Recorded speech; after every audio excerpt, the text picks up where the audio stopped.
শনিবার বিকেলে মিলানে অলিম্পিক বিরোধী বিক্ষোভের শুরুটা ছিল বেশ শান্তিপূর্ণ।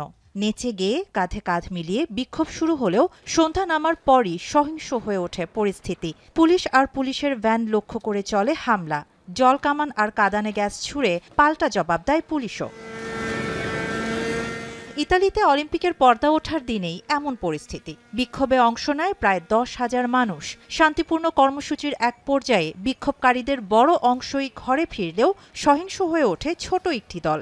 দেশটিতে জীবনযাত্রার ব্যয় ও বাড়ি ভাড়ার লাগামহীন বৃদ্ধি এবং পরিবেশ নিয়ে উদ্বেগের মধ্যে উচ্চাভিলাষী অলিম্পিকের আয়োজন নিয়ে ক্ষোভ ছিল শুরু থেকেই।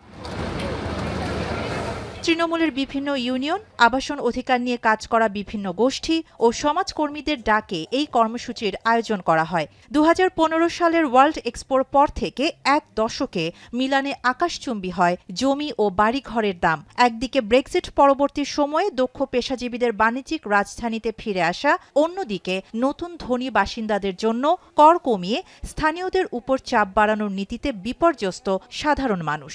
এমন পরিস্থিতিতে অলিম্পিকের মতো ব্যয়বহুল আয়োজনে জনগণের অর্থের অপচয় এবং পাহাড়ি এলাকার পরিবেশ ক্ষতিগ্রস্ত হবে বলে মনে করেন বিক্ষোভকারীরা।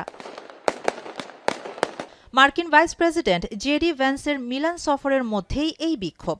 অলিম্পিকে যুক্তরাষ্ট্রের অভিবাসন পুলিশ আইসিইর উপস্থিতিও ছিল ক্ষোভের অন্যতম কারণ।